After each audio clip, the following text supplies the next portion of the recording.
Thoothukudi ஓட்டப்பிடாரத்தில் 4.5 acre நிலத்தை அபகரிக்க முயல்வதாக பெண் அளித்த புகாரின் பேரில் திமுக எம்எல்ஏ சண்முகையாவின் சகோதரர் ஐரவன்பட்டி முருகேசன் கைது செய்யப்பட்டுள்ளார். மாடத்தி என்ற பெண் வைத்திருந்த 4.5 ஏக்கர் நிலத்தை தனக்கு விற்பனை செய்ய வேண்டும் என்று கொலை மிரட்டல் விடுத்ததாக ஐரவன்பட்டி முருகேசன் மீது புகார் அளிக்கப்பட்டது. அதன் பேரில் கைது செய்யப்பட்ட அவர் மருத்துவமனை சிகிச்சைக்கு பிறகு சிறையில் அடைக்கப்பட்டார்.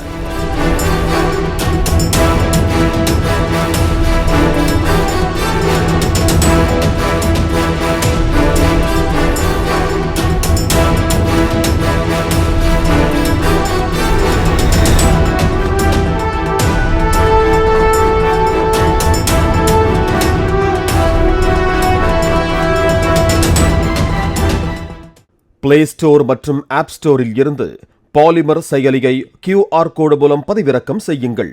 செய்திகளை உடனுக்குடன் பெறுங்கள்.